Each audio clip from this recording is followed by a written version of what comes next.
જામનગરમાં મહાનગરપાલિકાની બેદરકારી ટેન્ડરની આકરી શરતોથી એમ્યુઝમેન્ટ પાર્કમાં 2 વર્ષથી બાળકો રાઇડ્સથી વંચિત છે। વર્ષ 2023માં લીઝ પૂર્ણ થઈ ગઈ હોવા છતાં મનપાની ઢીલી નીતિના કારણે રાઇડ્સ હજુ બંધ છે। નવેસરથી પ્રક્રિયામાં સિંગલ પાર્ટી ટેન્ડર આવતા મહાનગરપાલિકા દ્વારા નામંજૂર કરાયું છે। આથી આ રાઇડ્સ ક્યારે ચાલુ થશે તે એક સળગતો સવાલ બન્યો છે। જામનગરમાં મેહુલનગર વિસ્તારમાં ટીપી સ્કીમ મંજૂર થયા બાદ એમ્યુઝમેન્ટ પાર્ક બનાવવામાં આવ્યો હતો। તેમાં રાઇડ્સ માટે 10 વર્ષની લીઝ પર કોન્ટ્રાક્ટ આપવામાં આવ્યો હતો। આ લીઝ વર્ષ 2022માં ઓગસ્ટ મહિનામાં પૂર્ણ થઈ ગઈ હતી।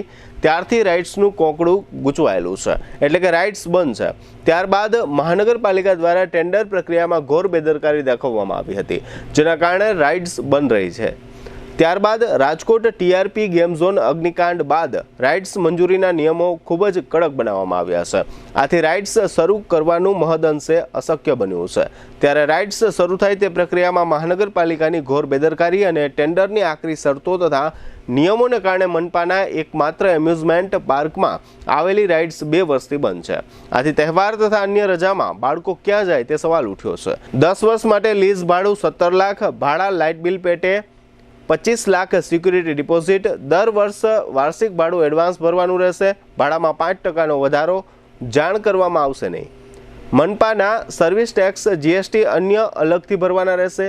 રાઇડ એરિયાના તમામ ગેટની ચાવી રાત્રે રાઇડ એરિયા બંધ થતાં એમ્યુઝમેન્ટ પાર્કના એન્ટ્રી ગેટ પર જમા કરવાની રહેશે।